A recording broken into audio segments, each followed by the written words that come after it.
आज कज़ाफ़ी स्टेडियम लाहौर में पाकिस्तान और साउथ अफ्रीका के दरमियान जब पहला टी20 मैच खेला गया तो इस मैच में साउथ अफ्रीका ने टॉस जीतकर पहले बैटिंग करने का फैसला किया और पहले बैटिंग करने वाली टीम हमेशा ही जीत जाती थी। लेकिन आज कुछ उल्टा ही हुआ क्योंकि डी कॉक ने 101 रन की जब सेंचुरी लगाई तो उस वक्त पाकिस्तानी बॉलरों की धज्जियां उड़ाकर ये बताया कि हम आपसे जीत जाएंगे, लेकिन ये उनका कहना था, ये उनका करना नहीं था।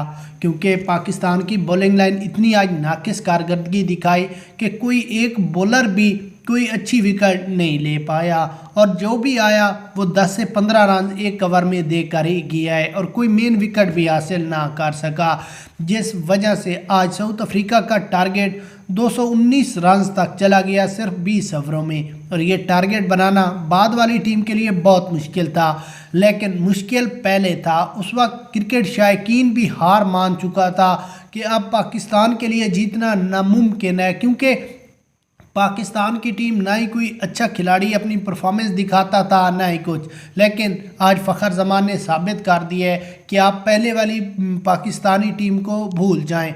हम नए यंगस्टर जो भी खेलेंगे वो अच्छी परफॉर्मेंस दिखाएंगे। साहबजादा फरहान के साथ फ़खर जमान ने आज निस सेंचुरी लगाकर सिर्फ 33 गेंदों पर 75 रन बनाकर न सिर्फ पाकिस्तान को ये मैच जितवाया बल्कि साउथ अफ्रीका बॉलरों की आकड़ भी मिटा दी, मिट्टी में मिला दी। साहबजादा फरहान की निस सेंचुरी और फ़खर जमान की निस सेंचुरी ने पाकिस्तान को एक हारा हुआ मैच जितवाया।